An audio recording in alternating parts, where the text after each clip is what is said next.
Assalamualaikum warahmatullahi wabarakatuh. Selamat sore dan tentunya salam sejahtera untuk kita semua. Jumpa lagi bersama saya Eko Kurniawan tentunya di podcastnya Waspada Online.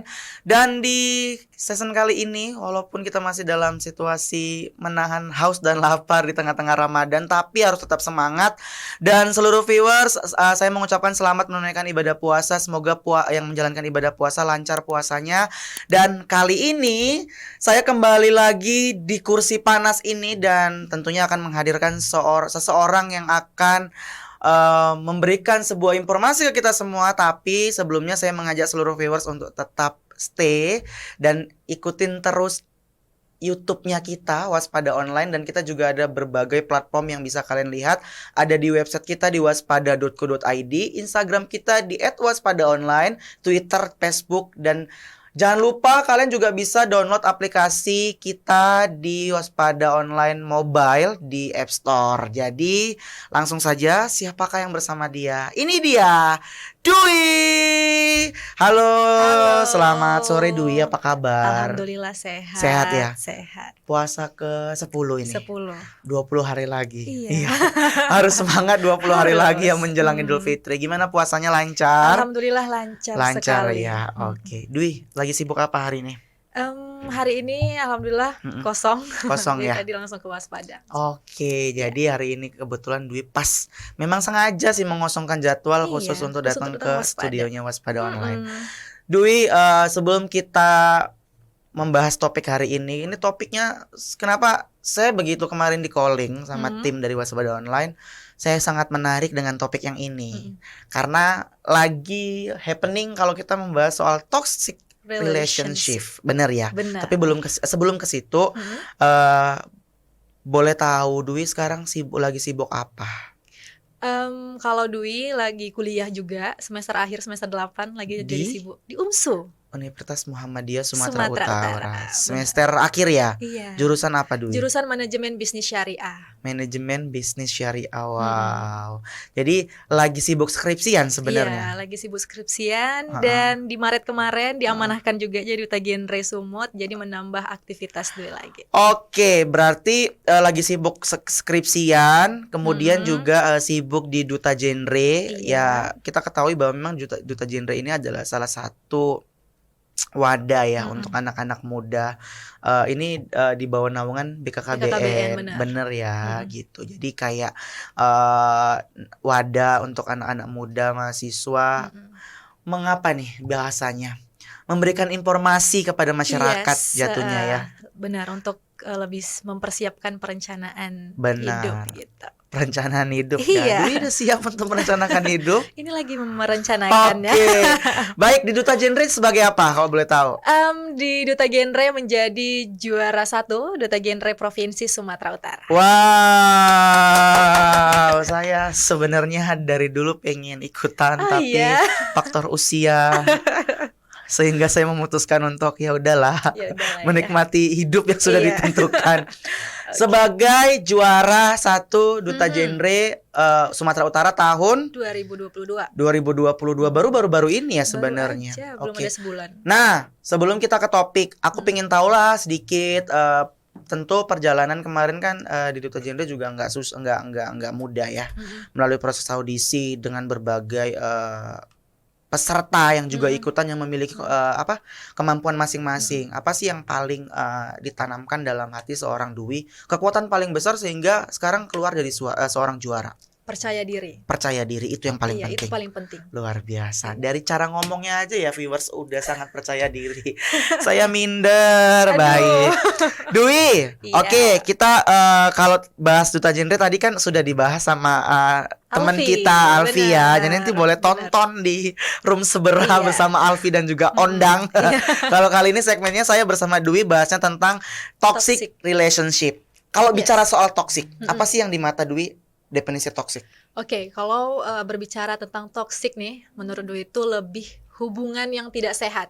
hubungan yang tidak Nggak sehat. hanya tentang pacar, Ya. tetapi di toxic relationship ini berhubungan dengan keluarga, teman gitu. Jadi yang hubungan tidak sehat yang bisa berdampak negatif ke mental seseorang, bisa ngebuat depresi, stres gitu. Bahkan bisa membahayakan diri dari setiap individu. Benar, berarti memang toxic ini sebenarnya bukan hanya definisi untuk kalangan orang-orang yang pacaran. Karena Iya. memang sekarang ya Dwi, lagi happening kan bahasa-bahasa di sosial media ya kan. Oh, hubunganmu terlalu toxic. Itu disangkut pautkan dengan hubungan asmara. Iya, Tapi benar. ternyata tidak itu aja ya. Iya, ada teman, keluarga, seperti itu. Oke. Pernah menghadapi orang toxic Pernah banget. Pernah. baru-baru ini atau sudah cukup lama? Udah dari semester 2. Apa yang dirasakan pada saat itu? Nah, jadi tuh yang dirasain tuh gimana ya? Untuk cerita ke sana, kemarin itu berteman dengan mereka kan gini nih ya, kalau misal awal-awal maba nih, kita tuh pulang kuliah tuh nongkrong Betul. gitu-gitu ya kan. Nah, jadi Dwi kan tujuan kuliah itu bukan hanya belajar, tapi juga mengeksplor banyak relasi. Jadi Dwi gabung di beberapa organisasi yang ada di UMSU tentunya, itu ngebuat waktu Dwi sama teman-teman gak ada. Jadi itu sampai mereka kalau misalnya mau nongkrong, udahlah nggak usah ajak Dwi itu sok sibuk. Dikit-dikit rapat kayak gitu. Jadi bingung dong kok kayak gini ya gitu kan. Udah gitu Dwi sempat juga sharing ke senior, Kak, kawan-kawan aku nih kayak gini. Jadi tuh si senior tuh ngasih tahu, ya udah kalau misalnya temennya itu nggak ngasih dampak yang positif untuk dirimu, tinggalin gitu. Masih banyak kok teman-teman yang mau nerimamu, yang mau ngasih dampak positif gitu. Memang dari sini kita tuh belajar ya bahwa nggak bisa ya Dwi kalau memang udah hobinya ikut organisasi, kemudian hobinya speak up sana sini, hobi ngomong, kita kalau diem-diem baik nggak bisa ya, nggak bisa. Akhirnya Dwi baru tahu ternyata oh ini loh mana temen yang nggak bisa nerima kita dan ngedukung kita, mana yang bisa menarik kita dan mendukung kita untuk maju. Iya, benar. Akhirnya timbullah definisi bahwa oh ini sebenarnya lingkungan toksik. Iya. Itu salah satu definisi seorang Dwi. Iya. Oke. Itu dari segi pertemanan. Kalau dari segi keluarga ada? Kalau dari segi keluarga, alhamdulillah nggak ada. Nggak ada. Gitu, Oke. Kalau kita bicara soal toxic Dwi, di sini kan kita bahasnya tentang toxic relationship, lebih ke hubungan antar personal ke personal lain. Dwi melihat pandangan Dwi di sini sebagai mahasiswa juga sebagai juara dari Duta Genre tentu ketemulah sama orang-orang banyak gitu kan, terus membaca beberapa fenomena-fenomena di luar sana tentang toxic relationship. Apa yang bisa Dwi share ke kita semua? Untuk teman-teman nih mungkin yang udah masuk ke circle-nya toxic relationship, jangan berdiam diri untuk terus melanjutkan itu gitu. Jadi harus bisa keluar dari zona itu gitu. Jatuhnya harus keluar ya sebenarnya ya. Keluar. Kalau nggak keluar kita benar-benar di dalam itu kita nggak bisa. Nggak sehat ya, hubungan toksik itu nggak sehat banget ya Dwi ya. Oke. Kalau hubungan asmara pernah dirasakan toksik, ini seru nih kok. Udah lah kalau kita bahas soal temen tadi, ya udahlah udah tahu ya. Kalau udah temen bilang, "Alah gila rapat kau, gila ini udahlah toksik lah kok, berarti kok nggak bisa mendukung aku gitu kan." Udah, itu definisinya udah kelar nih. Kalau keluarga nggak ada. Nah, biasanya viewers, toxic relation tuh jatuh pada orang-orang yang lagi merasakan hubungan asmara, bener ya? Bener. Nggak bisa dipungkiri dong gitu. Bener. Itu udah FYP di mana-mana di sosial media ya kan? Oke, boleh ceritakan ke kita. Pernah ngerasain nggak Dwi? Pernah. Baru aja. Tuh kan jadi cerita kan. Oke, baru aja 2 tahun yang lalu ya. 2 tahun yang lalu ngerasain toxic relationship sama pacar tentunya. Yes. Oke. Apa yang Dwi rasakan pada saat itu? Jadi dirasain kemarin itu dia tuh ngekang-ngekang gitu Bang. Ngekang. Yes. No, nggak boleh ya berteman sama laki-laki. Coba pap dulu dong. Kalau misalnya lagi nongkrong, pap dulu kiri, kanan, depannya duduk sama siapa. Kayak gitu kan. Nggak bisa dong. Maksudnya dia juga kan punya teman laki-laki. Kita kan berteman tuh sama siapa aja. Atau juga dia kan bisa membentengi diri mana yang baik dan mana yang buruk gitu kan. Oke, bye-bye. Nah, akhirnya. Jadi memang kita di sini sharing ya Dwi ya. Artinya mungkin Dwi ngerasain itu, aku juga pernah ngerasain yang namanya toxic relationship. Tapi pada akhirnya yang Dwi bilang tuh benar. Orang ngekang, terus pacaran yang harus pap sana sini, laporan sana sini. Sebenarnya ini kan sudah terjadi beberapa waktu, mungkin sudah dirasakan siapa-siapa aja. Tapi akhirnya ini sebagai definisi toxic, bener ya? Akhirnya gitu kan. Akhirnya. Sebenarnya kalau aku memandang, bagi aku toxic itu misalnya hubungan yang munafik, bener nggak sih? Artinya gini, contoh, ini versi aku ya Dwi. Mungkin nanti kalau benar, kalau salah ya diluruskan.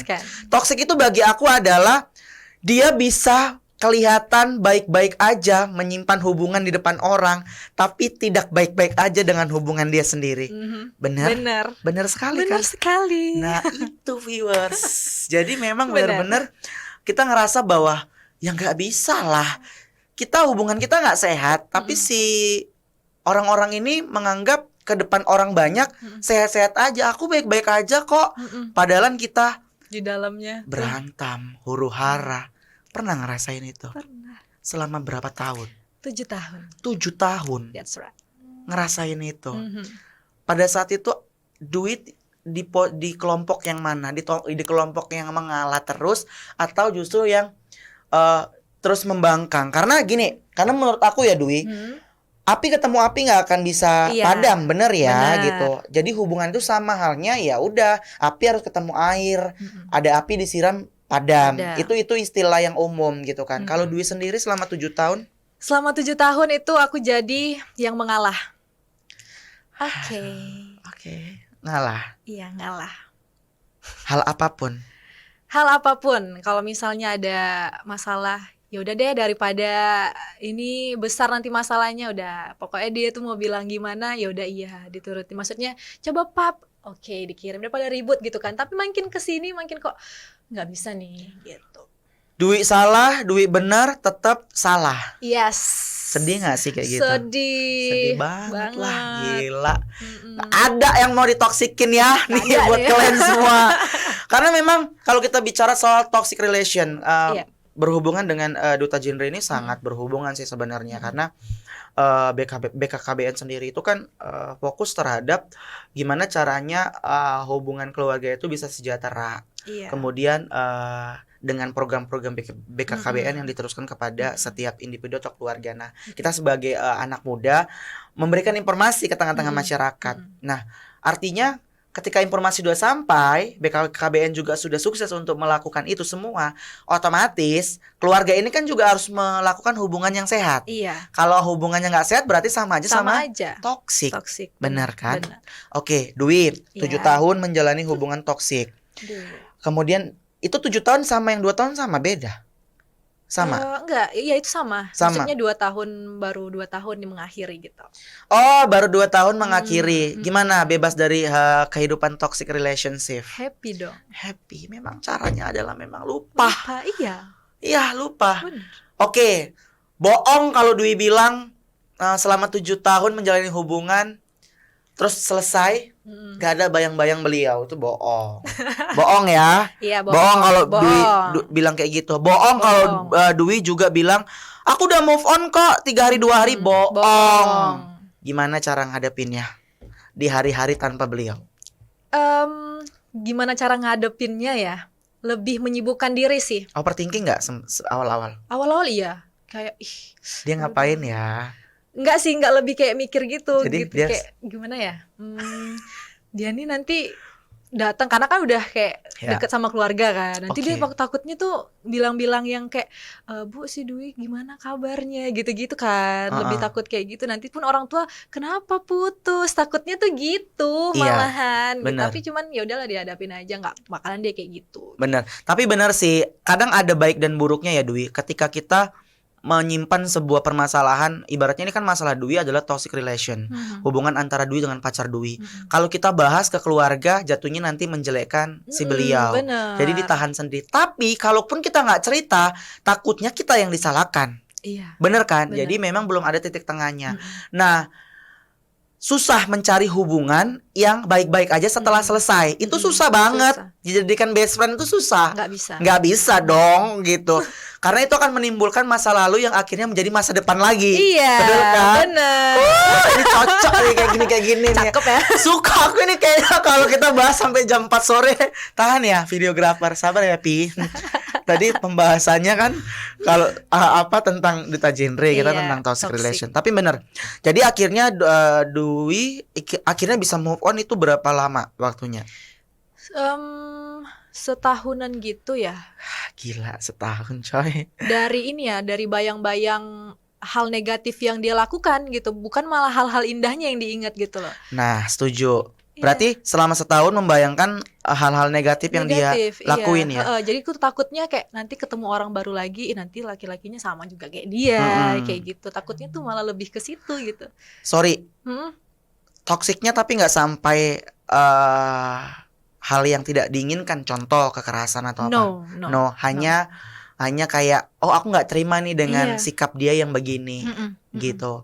Karena menurut aku orang yang sudah ini nih toxic relationship ya bagi aku ya Dwi, kalau orang sudah kayak sampai main tangan, terus si cewek bilang aku nggak dia baik, dia tetap baik sama aku, nggak ada, bullshit. Kalau orang udah main tangan itu bukan laki-laki yang baik. Iya. Bener nggak? Benar. Harus jadi laki-laki yang baik saya. Iya, Bang ya. Oke. Dwi setahun membayang-bayangkan tentang keburukannya. Ya. Otomatis itu kan sebagai cara juga untuk ngelupain ya. Iya. Bener kan? Benar. Akhirnya sekarang nemukan orang yang bisa jadi pengganti Dwi. Pengganti sosok beliau. Sudah ada. Belum sih. Trauma? Nggak trauma, cuma lagi happy sendiri sana sini bareng teman. Apakah ini menjadi alasan Dwi untuk membahas tentang toxic relationship? I think karena pengalaman.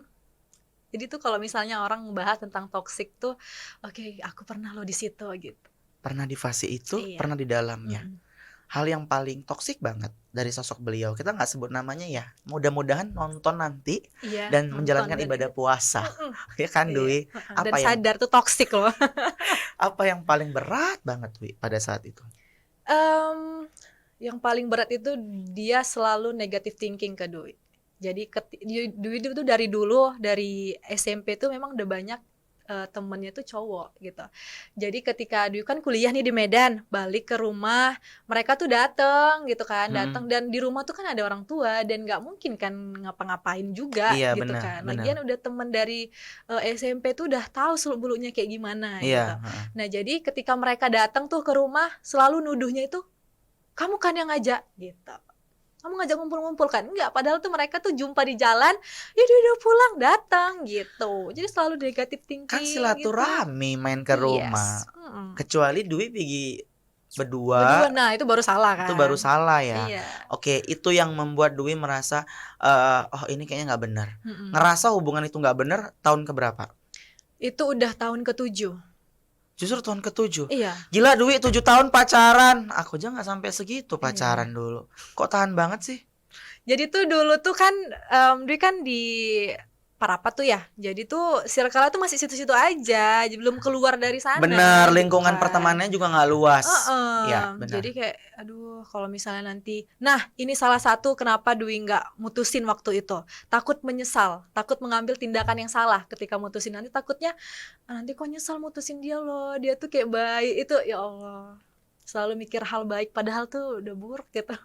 Nah itu tadi yang aku bilang. Memang pada akhirnya orang-orang yang dihadapkan dengan toksik itu adalah dia itu selalu menyimpan baiknya kita di depan orang baik. Oh enggak, hubungan kami baik-baik aja, tapi di dalamnya hancur lebur.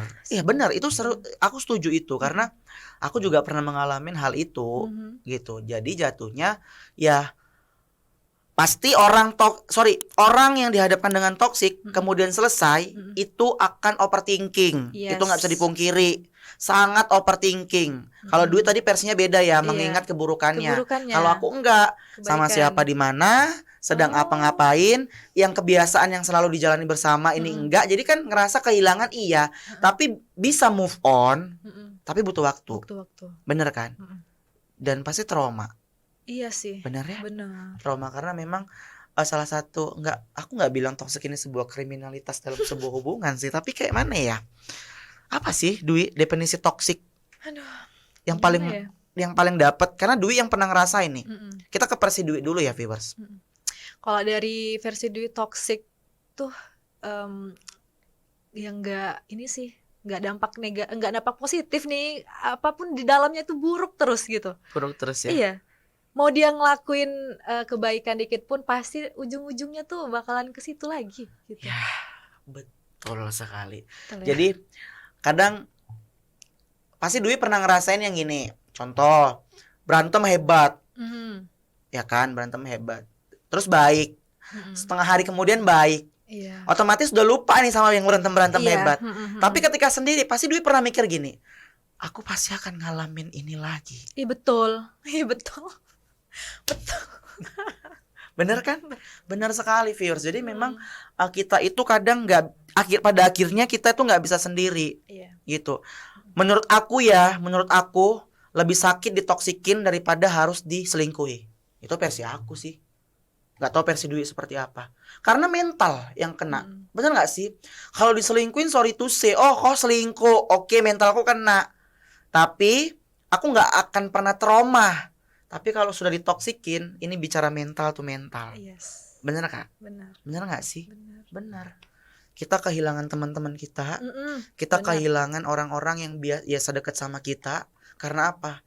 Karena sebuah kekangan. Iya. Betul kan? Gitu. Contoh 1 hari 7 hari sama dia, ya otomatis jadwal sama teman-teman kan Nggak ada. Terus 1 hari aja kita meluangkan waktu sama teman-teman kita, pasti ada hal celah yang dibuat cari kesalahannya. Iya seperti itu. Jadi viewers, itu adalah sebuah toxic relationship yang bagi aku adalah sebuah yang nggak banget di sebuah hubungan. Dwi sebagai orang yang pernah mengalami itu tentu sudah sangat paham sekali. Apa sih yang mau disampaikan untuk seluruh anak-anak muda yang khususnya lagi menjalani sebuah hubungan agar tidak atau terhindar dari yang namanya toxic relationship? Oke, untuk remaja nih lebih khususnya yang masih berada di zona toxic relationship, ketika kalian masih mengalami hal itu, keluarlah dari zona itu karena masih banyak orang yang lebih peduli sama kamu, lebih support ke kamu kayak gitu. Benar sekali. Jadi cari orang yang tepat. Yes. Ya, karena cari orang yang tepat itu memang tidak secepat cari orang yang cepat. Iya. Benar nggak sih? Oh kita ngelihat, itu cantik, itu ganteng, tapi belum tentu dia yang tepat untuk kita. Tepuk tangan untuk Dewi. Aduh, itu dia tadi toxic relationship kita bahas dengan seorang Dwi, juara 1 Duta Genre 2022 dan memiliki pengalaman yang gak enak tentang hubungan tidak sehat. Jatuhnya mental health yang akan terpengaruhi. Apa pesan-pesan Dwi untuk anak-anak Duta Genre dan juga seluruh anak-anak muda di Kota Medan khususnya? Oke, untuk teman-teman Duta Genre dan juga remaja yang ada di Sumatera Utara harus agar kalian terhindar nih dari toxic relationship, boleh kita tuh bisa memilah dan memilih teman yang misalnya itu berdampak positif nih untuk kita. Dan ketika kalian sudah berada di circle dari toxic relationship ini, keluarlah dari zona itu gitu. Dan juga untuk memilih pasangan agar tidak jadi saya kayak biro jodoh gitu ya, kayak biro jodoh, maksudnya tuh kayak ngasih tips gitu untuk memilih pasangan yang tepat agar tidak terjadinya toxic relationship itu. Pilihlah pasangan yang bisa mengerti kalian, bisa support satu sama lain. Dan bisa mengerti itu sih poin pentingnya gitu. Jadi nggak ada tuh istilah toksik mengekang gitu, nggak ada. Oke, terima kasih banyak Dwi untuk waktunya hari ini di puasa ke-10 kita undang ngobrol-ngobrol di podcastnya Waspada Online. Dan pesan yang bisa kita ambil dari toxic relationship adalah carilah orang yang tepat, bukan orang yang cepat. Ya, Dewi setuju ya? Setuju. Oke, semoga kita terbebas dari orang-orang yang toksik, baik toksik pertemanan, hubungan asmara, maupun toksik dalam keluarga. Saya Eko Rore atau alias Eko Kurniawan. Banyak nama saya, Dewi. Banyak ya. Eko Rore itu Instagram saya, follow nanti ya. Nanti di follow ya, Bang. Oke, Eko Kurniawan itu nama ID card saya. Baik, jangan lupa ajak teman-teman untuk nonton YouTube kita di mana, Dewi? Di Waspada Online. Waspada Online, dan jangan lupa follow Instagram kita Waspada Online. Dan kita juga ada sosial media Facebook dan juga Twitter. Jangan lupa juga untuk download aplikasi mobile kita di Waspada Online Mobile. Dan tentunya jangan lupa di like, comment, and subscribe YouTube-nya kita. Saya Eko Kurniawan bersama dengan Dwi Duta Genre Juara 1 2022. Saya undur diri. Assalamualaikum warahmatullahi wabarakatuh. Selamat sore dan sampai jumpa. Salam genre. Salam genre.